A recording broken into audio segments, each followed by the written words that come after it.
Welcome back to DLS news. आइए दोस्तों बात करते हैं इस साल के आखिरी दिन। आज 31 दिसंबर 2020 दिन गुरुवार हो गया और जानते हैं देश भर की तमाम बड़ी खबरों को। ये साल जा चुका है, बस कुछ ही गिनती के पल शेष बचे हैं। और ऐसे में दोस्तों सबसे पहले तो आप सभी भाइयों बहनों दोस्तों मित्रों को हमारी DLS न्यूज टीम की तरफ से नव वर्ष की हार्दिक शुभकामनाएं। नया साल आपके लिए बहुत ही बहुत मंगलमय हो, आपकी हर एक इच्छा पूरी हो, आपकी तरक्की दिन दुगुनी रात 8 गुनी हो। हमारी तरफ से तो आप सभी के लिए यही प्रार्थना है। Happy new year to all of you friends. और गाइज चलिए बात करते हैं पर आज देश भर की तमाम बड़ी खबरों पर नजर डालते हैं, जहां सरकार के कुछ नए नियम भी बनाए गए हैं, इनकम टैक्स वगैरह को लेकर भी फैसले हैं और आम आदमी की जिंदगी से जुड़े कई सारे महत्वपूर्ण बदलाव भी हैं। PF वगैरह को लेकर भी अपडेट्स हैं और सरकार की कुछ नई स्कीमों के बारे में भी जानेंगे। एक एक करके आज के तमाम बड़े ही अपडेट्स को जानते हैं इस वीडियो में। बिल्कुल ध्यान से बने रहेगा मेरे साथ और एकदम पूरा लास्ट तक देखते रहिएगा, है ना। सीधे बात करते हैं पहले अपडेट की। तो खबर आप देख पा रहे होंगे कि PM नरेंद्र मोदी ने की राष्ट्रपति रामनाथ कोविंद से मुलाकात और नए साल की शुभकामनाएं भी दी हैं। भारत के प्रधानमंत्री नरेंद्र मोदी जी ने भी देशवासियों को नए साल की शुभकामनाएं दी। उन्होंने कहा कि नया साल 2021 भारत के लोगों के लिए उज्जवल भविष्य लाएगा। इसके अलावा दोस्तों सरकार के कुछ महत्वपूर्ण फैसलों में एक ये भी रहा, बड़ी खबर देखिए, इनकम टैक्स रिटर्न फाइल करने की डेडलाइन को बढ़ा दिया। अब 10 जनवरी 2021 तक आपके पास मौका है। जी हाँ, केंद्र सरकार ने इनकम टैक्स रिटर्न फाइल करने की जो अंतिम तारीख थी ना, यानी कि ITR फाइल करने की पहले लास्ट डेट 31 दिसंबर 2020 थी, राइट। लेकिन अब इनकम टैक्स डिपार्टमेंट ने वित्त वर्ष 19-20 के लिए ITR फाइल करने की लास्ट तारीख को 10 जनवरी 2021 तक बढ़ा दिया, ठीक है ना। चलिए साथ ही अपडेट है, इनकम टैक्स की तारीख को तो बढ़ाया, लेकिन इसके साथ साथ विवाद से विश्वास जो पुराने टैक्स के विवादों को निपटाने की जो मियाद स्कीम थी उसको भी 31 जनवरी 2021 तक बढ़ा दिया, ठीक है ना। यानी कि टैक्स से संबंधित आपके कोई विवाद वगैरह चल रहे हैं ना, तो आप इस स्कीम के जरिए 31 2021 तक उन विवाद को निपटारा कर सकते हैं। ओके, चलिए अगली खबर है दोस्तों, कैबिनेट का बड़ा फैसला देखिए। अब गन्ने के अलावा चावल, मक्का, गेहूं से भी बनाया जा सकेगा एथेनॉल। जी हाँ, एथेनॉल उत्पादन क्षमता बढ़ाने पर सरकार जोर दे रही है और इसको लेकर सरकार ने 4573 करोड़ रुपए की ब्याज सहायता योजना को भी मंजूरी दी है। जी हाँ, दरअसल कल ही दोस्तों केंद्रीय कैबिनेट की एक मीटिंग हुई और उसमें महत्वपूर्ण निर्णय लिया गया एथेनॉल के उत्पादन को लेकर। सरकार ने पेट्रोल में एथेनॉल मिलाने के लिए उत्पादन बढ़ाने की प्लानिंग बनाई है और इसके लिए सरकार ने सस्ता कर्ज उपलब्ध कराने को लेकर एक योजना भी लॉन्च की है। इसका मकसद ये दोस्तों की चीनी उत्पादन को खपाना और दूसरी तरफ कच्चे तेल के आयात में कमी लाना। पेट्रोलियम मंत्री धर्मेंद्र प्रधान ने कहा कि सरकार का लक्ष्य 2030 तक पेट्रोल में एथेनॉल के मिश्रण को दुगुना कर 20% करने का है और इसके लिए घरेलू उत्पादन बढ़ाना भी जरूरी है, यानी कि भारत में ही अब एथेनॉल का प्रोडक्शन बढ़ाया जाएगा। तो ये न्यू ईयर के साथ ही गवर्नमेंट की एक नई प्लानिंग भी है, अच्छी बात है। इसके अलावा देखिए दोस्तों, प्राइवेट नौकरी करने वालों के लिए भी सरकार ने नए साल पर कुछ बदलाव किए हैं, जैसे कि PF खाते वगैरह से जुड़े देख सकते हैं आपके सरकार ने न्यू ईयर का गिफ्ट दिया। अब आपको एकमुश्त मिलेगा PF का 8.5% ब्याज। जी हाँ, दरअसल दोस्तों नए साल के मौके पर PF को लेकर सरकार ने बड़ा फैसला लिया है। न्यू ईयर की शुरुआत से ठीक पहले सरकार ने कर्मचारियों के लिए बड़े तोहफे का ऐलान कर दिया। दरअसल सरकार ने वित्त वर्ष 19-20 के लिए EPF यानी कि एम्प्लॉयड प्रोविडेंट फंड जो होता उस पर 8.5% का पूरा ब्याज एक साथ देने का प्रस्ताव मंजूर कर लिया। मीडिया रिपोर्ट चल रही है ऐसी, यानी कि अब आपको ब्याज की रकम जो है वो एकमुश्त मिलेगी। इसके लिए आप अपने ऑनलाइन EPF अकाउंट का बैलेंस वगैरह और स्टेटस भी चेक कर सकते हैं। सिंपली आपको कुछ नहीं करना, गवर्नमेंट का ऑफिशियल पोर्टल है epfindia.gov.in, उस पर विजिट करना है और बाकी आप अपने UN नंबर और पासवर्ड वगैरह कैप्चा डाल करके आप अपने अकाउंट का स्टेटस चेक कर सकते हैं। ओके, इसके अलावा पेंशन को लेकर भी सरकार ने कुछ बदलाव किए हैं। ENPS सब्सक्राइबर्स के लिए एग्जिट प्रक्रिया भी अब आसान हो गई है। ENPS बोले दोस्तों तो नेशनल पेंशन स्कीम से बाहर निकलने के लिए, अगर आप नेशनल पेंशन स्कीम से हटना चाहते हैं ना, तो वो भी सरकार ने प्रक्रिया को आसान कर दिया और इसके लिए अब आपको ऑनलाइन ही ऑप्शन मिल जाएगा। पहले इसके लिए सब्सक्राइबर्स को ऑफलाइन ऑप्शन दिया गया था, यानी कि आपको जहां कहीं से भी आपने NPS अकाउंट खोला ना, पोस्ट ऑफिस, बैंक वगैरह से, वहीं से आप उस योजना से एग्जिट हो पाते थे। लेकिन अब आपको इसके लिए ऑनलाइन ऑप्शन मिल जाएगा, तो इससे आपको टाइम बचेगा और कुल मिलाकर के आप इस योजना से संबंधित कई सारी चीजों को अब ऑनलाइन ही एक्सेस कर पाओगे, ठीक है। चलिए साथ ही अगली खबर है दोस्तों, भारत के लिए बड़े ही गौरव की बात देखिए, 8वीं बार UNSC का अस्थायी सदस्य बनेगा भारत। 1 जनवरी से 2 सालों के लिए होगी भारत की सदस्यता। जी हाँ, देखिए जरा, भारत इस शुक्रवार को यानी कि 1 जनवरी 2021 ठीक शुक्रवार के दिन से ही दुनिया की सबसे बड़ी पंचायत संयुक्त राष्ट्र की शीर्ष निर्णायक बॉडी यानी कि संयुक्त राष्ट्र सुरक्षा परिषद UNSC का अस्थायी सदस्य बन जाएगा। भारत की सदस्यता 1 जनवरी 2021 से लेकर 2 सालों के लिए होगी, यानी कि 2023 तक। तो ये वाकई में भारत के लिए बड़े ही गौरव की बात है, क्योंकि दोस्तों अंतर्राष्ट्रीय लेवल पर भारत भी इसका सदस्य बन चुका है। तो अगर आप एक सच्चे भारतीय नागरिक हैं तो इसी न्यू ईयर के मौके पर भारत की खुशी के माहौल के बीच इस वीडियो पर एक लाइक तो बनता है यार, फटाफट से लाइक कर दीजिए, दिल से लाइक ठोक करके। वीडियो के नीचे कमेंट बॉक्स में आप भी चाहें तो दोस्तों हैप्पी न्यू ईयर 2021 लिख सकते हैं। और चलिए बाकी अपन बात करें अगली खबर में से अपडेट देखिए। कल एक कृषि कानूनों को लेकर पंजाब में माहौल देखने को मिला।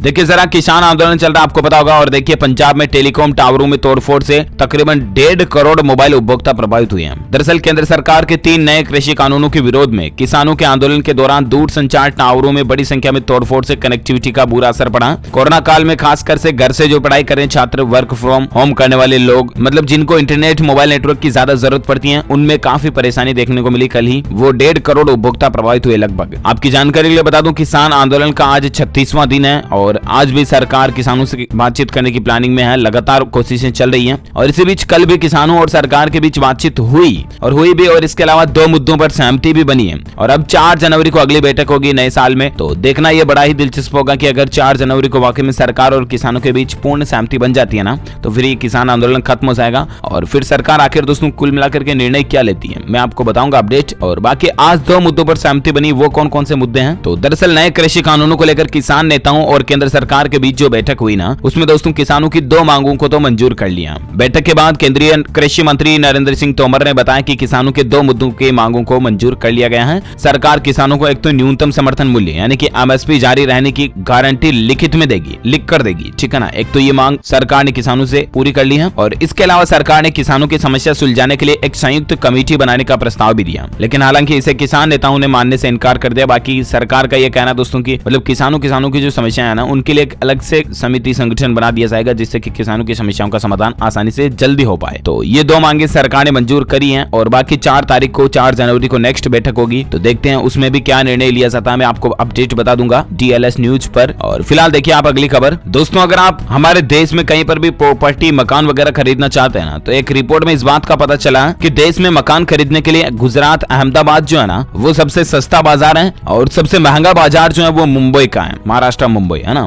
देश में अहमदाबाद मकान खरीदने के लिए सबसे सस्ता बाजार बन गया है, जबकि मुंबई इस मामले में सबसे महंगा है। हाल ही में एक नई रिपोर्ट आई, नाइट फ्रैंक इंडिया की रिपोर्ट जो है ना, कंपनी ने अफोर्डेबिलिटी इंडेक्स 2020 की लिस्ट जारी की और उसमें देश का सबसे सस्ता बाजार अहमदाबाद में देखा गया मकान की रेट को लेकर, और मुंबई में सबसे ज्यादा महंगा है ना। चलिए अगली खबर देखिए। संभल कर करें नए साल का इस्तकबाल, बस 11 बजे तक मना सकेंगे आप जश्न। जी हाँ, न्यू ईयर का जश्न अगर आप भी मनाना चाहते हैं, न्यू ईयर को सेलिब्रेट करना चाहते हैं दोस्तों, तो इसको लेकर सरकार ने कुछ नई गाइडलाइंस जारी की है, क्योंकि आपको पता होगा आजकल कोरोना वायरस का माहौल चल रहा है और इसलिए वैसे तो सबसे बढ़िया तो यही होगा कि आप न्यू ईयर को घर पर ही सेलिब्रेट करें। और बाकी अगर आप कहीं होटल वगैरह में कहीं सेलिब्रेशन रख रहे हो ना, तो भी मैक्सिमम रात को 11 बजे तक आप जश्न मना पाओगे। 11 बजे के बाद आप न्यू ईयर का जश्न नहीं मना पाओगे। इसको लेकर सरकार ने सख्त गाइडलाइंस जारी कर दी है। महाराष्ट्र राज्य में भी गृह मंत्री अनिल देशमुख ने कहा दोस्तों कि राज्य में होटल, रेस्तरां, पब और बार भी 31 दिसंबर को रात 11 बजे तक खुलेंगे और बाकी सार्वजनिक स्थानों पर 5 या ज्यादा लोगों के जमावड़े पर प्रतिबंध रहेगा, लेकिन 11 बजे के बाद दवा खरीदने, रिश्तेदारों और दोस्तों के घर जाने के लिए बाहर निकलने पर पाबंदी जरूर नहीं होगी। और बाकी दोस्तों आप जश्न मनाएं तो भी ध्यान रखें सोशल डिस्टेंसिंग वगैरह का और खास ख्याल रखें। कुल मिलाकर के आप अपने खुद का और परिवार वालों का भी सैनिटाइजर, मास्क वगैरह का यूज करते रहें, ताकि क्या कि आप कोरोना की चपेट में नहीं आए, वरना न्यू ईयर का स्टार्टिंग खराब हो सकती है ना। तो जश्न जो अगर आप मनाते हो तो कुल मिलाकर के सुरक्षा कारकों को ध्यान में रखते हुए मनाएं, ओके। और बाकी again happy new year to all of you friends. मेरी तरफ से पर्सनली आपको और आपके परिवार को, समस्त देशवासियों को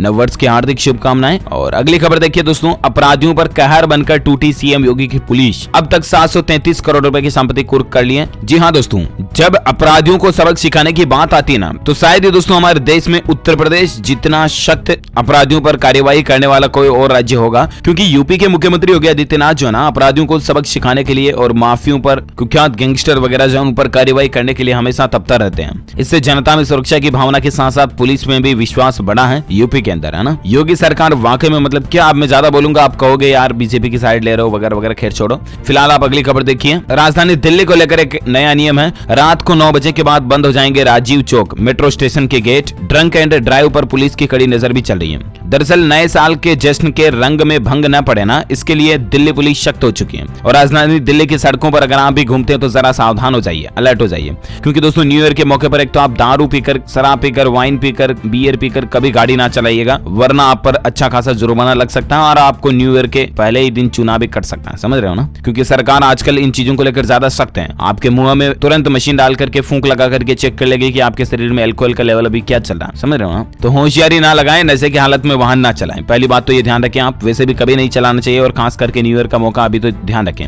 इसके अलावा रात को 9 बजे के बाद राजीव मेट्रो स्टेशन से बाहर निकलने की सुविधा भी नहीं होगी आपको, ठीक है ना। मेट्रो स्टेशन से बाहर निकलने वाले सभी दरवाजे बंद रहेंगे, एंट्री भले ही हो सकेगी लेकिन बाहर आने की सुविधा नहीं मिलेगी, ठीक है। तो ध्यान रखिएगा आप इन बातों का राजधानी दिल्ली में। चलिए साथ ही अगला अपडेट है दोस्तों, टाटा ग्रेविटास से 26 जनवरी को हटेगा पर्दा, इन कारों से होगी टक्कर। जी हाँ, टाटा मोटर्स जो है नए साल में अपनी एक और नई कार लॉन्च करने जा रही है, टाटा ग्रेविटास करके। ये गणतंत्र दिवस 26 जनवरी के दिन भारत में लॉन्च हो जाएगी। AMG हेक्टर प्लस और टोयोटा इनोवा क्रिस्टा वगैरह से इसकी खास कंपटीशन होगा। और देखते हैं दोस्तों कि आखिर ग्रेविटास की प्राइस वगैरह क्या होती है और इसके फीचर्स वगैरह, फुल लोडेड कंपनी के फीचर्स क्या आते हैं, मैं आपको कंप्लीट एनालिसिस और रिव्यू बता दूंगा DLS न्यूज पर। फिलहाल अगली खबर देखिए आप। रेल यात्रियों के लिए बड़ी खबर है दोस्तों, रेलवे की यानी कि IRCTC की नई वेबसाइट लॉन्च होने जा रही है, जिसके जरिए आपकी टिकट बुकिंग और रेलवे से संबंधित कई सारे काम आपके आसानी से और भी ज्यादा तेजी से हो पाएंगे। यानी कि दोस्तों रेलवे की टिकट बुकिंग वगैरह प्रोसेस जो ना आपको स्पीडली मिलेगी ऑनलाइन, है ना। और ये नई वेबसाइट की लॉन्चिंग आज दोपहर 12 बजे से हो जाएगी। इस नई वेबसाइट की प्रोसेसिंग इतनी होगी दोस्तों कि हर मिनट 10,000 से भी ज्यादा टिकट बुकिंग ऑनलाइन हो पाएगी, यानी कि इसका सर्वर वगैरह काफी ज्यादा फास्ट होगा। इससे पहले जो रेलवे की वेबसाइट थी उससे हर मिनट 7,500 के लगभग टिकट बुक होते थे, तो उससे काफी ज्यादा ये एडवांस हो गया ना। अच्छी बात है रेल यात्रियों के लिए खास करके स्पेशली। और बाकी दोस्तों अगली खबर देखिए आप। दरअसल 5-7 दिन पहले मीडिया में एक ऐसी खबर आई थी दोस्तों की सरकार जो है ना वो गैस सिलेंडर के रेटों को वीकली बेसिस करने की प्लानिंग कर रही है। मतलब कि जनरली अभी आपको पता होगा गैस सिलेंडर के रेटों में बदलाव 1 तारीख से 1 तारीख को होता है, महीने में पहली तारीख को गैस सिलेंडर की रेटें बदलती हैं most of the time, right. लेकिन मीडिया में ऐसी खबर आई थी कि अब हर 7 दिन में यानी कि सप्ताह में गैस सिलेंडर के रेटों में बदलाव होगा। तो इस पर अब PIB फैक्ट चेक की तरफ से इस खबर पर जब एनालिसिस और पड़ताल की गई तो पता चला दोस्तों की मीडिया में ये जो खबर आ रही है ये बिल्कुल फेक है, फर्जी है। सरकार इस तरह की कोई भी प्लानिंग या बदलाव करने का विचार अभी तक नहीं कर रही है। ये दावा पूरी तरह से गलत है। भारत सरकार ने LPG सिलेंडर के दामों में परिवर्तन संबंधित कोई घोषणा ही नहीं की है। ओके, तो ये अपडेट है। और साथ ही अगली खबर देखिए आप। इंटरनेशनल उड़ानों पर 31 जनवरी तक रोक बढ़ा दी है, हालांकि कुछ फ्लाइट जारी रहेगी। दरअसल सरकार ने आपको पता होगा हाल ही में कुछ दिनों पहले ब्रिटेन में जो नया कोरोना का स्ट्रेन देखा गया ना, उसके बाद इंटरनेशनल फ्लाइट्स वगैरह पर रोक बढ़ाई थी 1 जनवरी तक जनरली। तो अब उस रोक को 31 जनवरी 2021 तक बढ़ा दिया, यानी कि 31 जनवरी तक अभी भी अंतरराष्ट्रीय उड़ानें जो ना वो नहीं आ जा पाएगी, है ना। लेकिन DGCA का ये कहना दोस्तों की सरकार जो कुछ चुनिंदा मार्गों के लिए उड़ानों की अनुमति दे सकती है, कुछ इमरजेंसी पैसेंजर सुविधा वगैरह देनी हो तो फिर गवर्नमेंट मंजूरी दे सकती है, और बाकी जनरली पब्लिक के लिए ये बैन रहेगी। और इसके अलावा वंदे भारत मिशन अभियान के भी 8 राउंड पूरे हो चुके हैं और ये मिशन 7 मई को शुरू हुआ था। इस समय मिशन 8+ राउंड पर चल रहा है और ये 1 जनवरी 2021 तक जारी भी रहेगा, ठीक है ना। चलिए साथ ही अगली खबर में बात करें दोस्तों, आज के मौसम समाचार वेदर न्यूज अलर्ट को लेकर खबर है। उत्तर भारत में शीतलहर अभी भी जारी है, कई क्षेत्रों में घना कोहरा और कड़ाके की ठंड पड़ने की चेतावनी भी आ रही है। जहां देश के उत्तरी राज्यों में लगातार पिछले कुछ दिनों से शीतलहर चल रही है और अभी भी जारी रहने की मौसम विभाग की चेतावनी है। राजधानी दिल्ली में तापमान 3.5 डिग्री सेल्सियस तक पहुंच रहा है, ठंड का प्रकोप बढ़ गया। दिल्ली सहित कई भारत के जो उत्तर भारत के जो राज्य हैं उनमें अभी यही माहौल देखने को मिल रहा है। और इधर देखिए उत्तराखंड वगैरह में बर्फबारी पड़ी, इससे और भी ज्यादा ठिठुरन महसूस हुई। और इसके आसपास के राज्य जैसे कि उत्तर प्रदेश, नोएडा, मेरठ, आगरा वगैरह, यूपी में 20 जिलों के लिए ऑरेंज अलर्ट है। और इसके अलावा यूपी के आसपास के कई राज्यों, उत्तराखंड के जो आसपास के एरियाज है ना, उनमें भी ठंड बढ़ने की चेतावनी है। संपूर्ण भारत के आज 31 दिसंबर 2020 के मौसम पूर्वानुमान की अगर बात करें तो आगामी 24 घंटों के दौरान तमिलनाडु, केरल, पंडिचेरी, लक्षद्वीप और दक्षिण आंतरिक कर्नाटक के हिस्सों में हल्की से मध्यम बारिश होने की संभावना है। वहीं देश के बाकी हिस्सों में 31 दिसंबर को मौसम बाकी शुष्क साफ रहने की उम्मीद है। और इसके अलावा पंजाब, हरियाणा, दिल्ली, राजस्थान, उत्तर प्रदेश और बिहार में अधिकांश जगहों पर न्यूनतम तापमान सामान्य से नीचे रहेगा, जिससे कि शीतलहर का प्रकोप और पाला पड़ने की संभावना भी अगले 24 घंटों के दौरान बनी रहेगी। उत्तर पश्चिम भारत के मैदानी इलाकों से लेकर गंगा के मैदानी क्षेत्रों में तराई वाले इलाकों पर घने कोहरे की चादर छाई रहेगी। तो ये वेदर न्यूज अलर्ट है, मौसम विभाग की तरफ से चेतावनी भी है। और वहीं बात करें आज सराफा बाजार में सोने चांदी के रेट को लेकर, है ना, तो 3 दिन बाद सोना सस्ता हुआ है। अभी 10 ग्राम गोल्ड के रेट क्या चल रही है दोस्तों, तो सोने की कीमतों में मैं आपको बता दूं अपडेट की 16 रुपए की मामूली गिरावट के साथ सोने का रेट अभी 49,484 रुपए प्रति 10 ग्राम चल रहा है। और वहीं चांदी की बात करें तो चांदी में 205 रुपए प्रति किलोग्राम की महंगाई देखी गई, बढ़ोतरी हुई रेट में। और उसके बाद अभी चांदी का रेट 67,673 रुपए प्रति किलोग्राम पहुंच गया है। ओके, तो ये रहा gold and silver price today news. चलिए अब नजर डालते हैं कोरोना वायरस को लेकर कुछ अपडेट हैं, जहां खबर देख पा रहे कोरोना को लेकर एम्स के डायरेक्टर बोले कि तेजी से बीमार करता है ब्रिटेन में मिला ये नया स्ट्रेन। खास करके दोस्तों इस नए स्ट्रेन को लेकर बच्चों में तेजी से संक्रमण फैलने को लेकर चेतावनी आ रही है, यानी कि ये जो नया स्ट्रेन है ना ये बच्चों में ज्यादा संक्रमण फैलाता है। कोरोना का आया हुआ जो नया स्ट्रेन है ब्रिटेन से आया था ये, तो इस पर आप ध्यान रखिए दोस्तों। दोस्तों कि अपने बच्चों को अभी बाजार वगैरह में ना आने दे खुले माहौल में, क्योंकि अभी न्यू ईयर का जश्न वगैरह का माहौल भी चल रहा है। तो इस दौरान भी आप अपने बच्चों की सेफ्टी का खास ध्यान रखें, ठीक है ना। छोटे मोटे नन्हे मुन्ने बाल गोपाल बच्चों को आप नए साल के जश्न वगैरह मनाने के लिए बाहर ना जाने दें, घर पर ही छोड़ो ना। आप टिकड़ियां पटाखे फुलचड़ियां वगैरह कुछ भी थोड़ा बहुत अगर छोड़ना एंजॉय करना ही है तो ठीक है। और बाकी इसी कोरोना के नए स्ट्रेन को लेकर देखिए, दुनिया में भी नॉर्वे ने ब्रिटेन से आने जाने वाली उड़ानों पर रोक को 2 जनवरी तक बढ़ा दिया। नए स्ट्रेन को ही देखते हुए सरकार ने कुछ फैसले लिए हैं। संक्रमण के मामलों के लिहाज से देखा जाए दोस्तों तो ये ग्राफ में आंकड़ा भी आप देख सकते हैं। भारत, अमेरिका, ब्राजील, रूस वगैरह कौन सा देश कौन से नंबर पर चल रहा है। सबसे ज्यादा मामले अमेरिका में चल रहे हैं, उसके बाद ब्राजील, भारत तीसरे नंबर पर और रूस चौथे नंबर पर है। हालांकि रिकवरी रेट सबसे ज्यादा फिर भी भारत में है, तो ये वाकई में अच्छी बात है। इसके अलावा वैक्सीन को लेकर भी एक सबसे अच्छी खबर आ रही है दोस्तों। ब्रिटेन को मिली सुरक्षित डोज। रेगुलेटर से ऑक्सफोर्ड एस्ट्राजेनेका वैक्सीन को मंजूरी मिल चुकी है। जी हाँ, ब्रिटेन में कोरोना वायरस के नए स्ट्रेन के बढ़ते खतरे के बीच एक अच्छी खबर आई है। ऑक्सफोर्ड एस्ट्राजेनेका की वैक्सीन को रेगुलेटर ने इमरजेंसी में इस्तेमाल की मंजूरी दे दी है और महामारी के खिलाफ जंग में ऑक्सफोर्ड की वैक्सीन को सबसे सुरक्षित भी माना जा रहा है।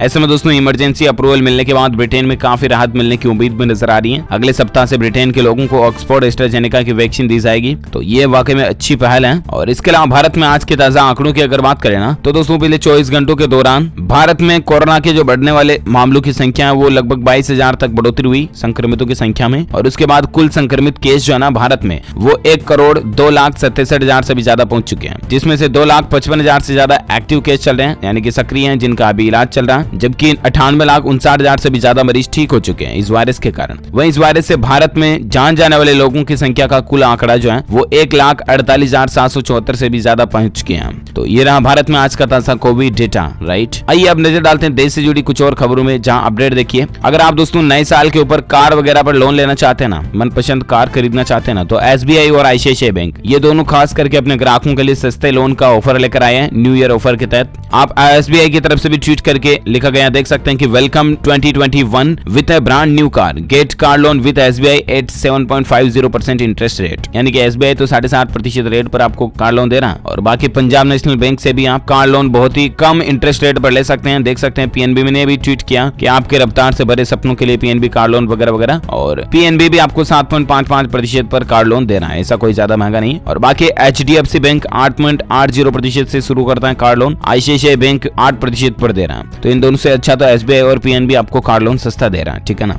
चलिए साथ ही अगली खबर देखिए। राजधानी दिल्ली में एक और नया नियम बन चुका दोस्तों। RFID टैग अगर आपकी गाड़ी पर नहीं है ना, तो फिर दिल्ली में नो एंट्री मिलेगी आपको। 1 जनवरी से जरूरी है RFID टैग। अब आप ये सोच रहे होंगे दोस्तों कि आखिर ये क्या है, तो मैं आपको बता दूं, राष्ट्रीय राजधानी दिल्ली में प्रदूषण की समस्या को देखते हुए NCR और इसके आसपास के इलाकों के लिए वायु गुणवत्ता प्रबंधन आयोग ने कहा कि बिना radio frequency identification tag, RFID की फुल फॉर्म होती है, फुल फॉर्म भी ध्यान में रखिएगा, क्योंकि कई बार कॉम्पिटिटिव एग्जाम में पूछ ली जाती है ये चीजें, है ना, प्रतियोगी परीक्षाओं में। तो RFID स्टैंड फॉर होता है रेडियो फ्रीक्वेंसी आइडेंटिफिकेशन टैग। ये अगर कमर्शियल गाड़ियों में नहीं लगा हुआ है तो फिर 1 जनवरी के बाद दिल्ली में प्रवेश नहीं करने दिया जाएगा उन गाड़ियों को, क्योंकि इस टैग से दोस्तों गाड़ियों के ऊपर प्रदूषण का क्या लेवल है ये पता चल जाता है रेडियो फ्रीक्वेंसी के जरिए। दिल्ली में 13 टोल प्लाजा पर रेडियो फ्रीक्वेंसी आइडेंटिफिकेशन सिस्टम लगाया हुआ है। तो राष्ट्रीय राजधानी क्षेत्र में दिल्ली में लगभग 70% कमर्शियल वाहनों की एंट्री इन्हीं 13 प्लाजा से होती है। तो कहने का मतलब ये कमर्शियल व्हीकल्स के लिए एक नया नियम है, ओके। और अगली खबर देखिए दोस्तों, ये राज्य सरकार स्टूडेंट्स को दे रही है फ्री में लैपटॉप। आखिर आप भी कैसे अप्लाई कर सकते हैं? दरअसल कर्नाटक सरकार जो है ना, उसने स्टूडेंट्स को फ्री में लैपटॉप देने का ऐलान किया है। जी हाँ, राज्य सरकार की ओर से चलाई जा रही एक खास स्कीम के तहत छात्रों को फ्री में लैपटॉप दिए जा रहे हैं। इसके लिए आपको कर्नाटक सरकार की ऑफिशियल वेबसाइट पर जाना होगा और इसके बाद में स्टूडेंट्स को अपने आप को इस पर रजिस्टर्ड करना होगा। राज्य सरकार की ओर से एरिया के हिसाब से लिस्ट भी जारी की गई है जहां से स्टूडेंट्स अपना लैपटॉप ले सकते हैं। ये स्कीम केवल SC ST और OBC छात्रों के लिए ही है। 12वीं में न्यूनतम 85% अंक होना जरूरी है। इसके लिए छात्रों ने पढ़ाई राज्य सरकार की तरफ से मान्यता प्राप्त स्कूल या कॉलेज से की हो। और बाकी कर्नाटक सरकार की फ्री लैपटॉप स्कीम पाने के लिए आय का मानक 2 लाख रुपए तय किया गया है।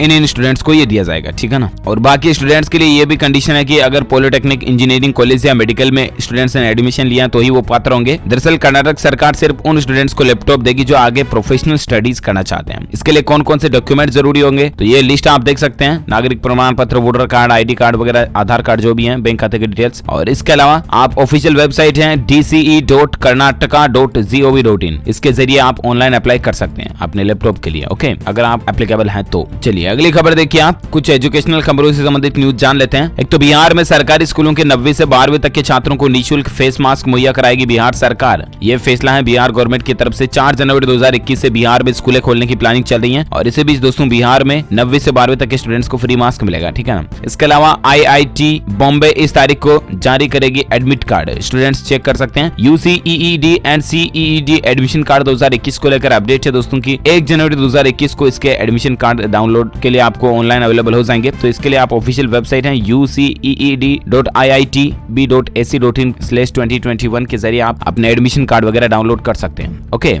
एजुकेशन को लेकर एक खबर ये भी है कि MPPSC राज्य इंजीनियरिंग सेवा परीक्षा 2021 के लिए नोटिफिकेशन जारी हो चुका है। MPPSC.nic.in पर आप ये जानकारी भी चेक कर लीजिएगा। ओके, चलिए अब नजर डालते हैं कुछ और बड़ी खबरों में, जहां अपडेट देखिए दोस्तों। एक तो बिटकॉइन जो है वो अपने नए रिकॉर्ड स्तर पर पहुंच गया। बिटकॉइन क्या आपको पता है, वर्चुअल करेंसी है ना। इसकी रेट अभी चल रही है $28,000 से भी ऊपर पहुंच गया है, यानी कि तकरीबन 20 लाख, 20.5 लाख, 21 लाख तक बिटकॉइन की रेटें चल रही है अभी, देखिए जरा। और इसके अलावा खबर है भारत ने आकाश मिसाइल प्रणाली के निर्यात को मंजूरी दे दी है। 9 देश भारत की इस मिसाइल को खरीदने के लिए तैयार हैं, यानी कि भारत से अब ये आकाश मिसाइल जो एक्सपोर्ट भी होगी। अच्छी बात है कि दुनिया के दूसरे देशों में भारत की मिसाइल का यूज किया जाएगा ना, यानी कि रक्षा के क्षेत्र में भारत आत्मनिर्भर होता जाना। और बाकी अपडेट आ रहा दोस्तों की 23 जनवरी को पश्चिम बंगाल के दौरे पर भी जा सकते हैं प्रधानमंत्री नरेंद्र मोदी भी, दिल्ली के एरिया में, है ना। चलिए अगली खबर देखिए दोस्तों। तमिलनाडु के एक छात्र ने बनाई सबसे हल्की सैटेलाइट। जी हाँ, मात्र 33 मिलीग्राम इसका वजन है। ओ माय गॉड, मतलब कि किसी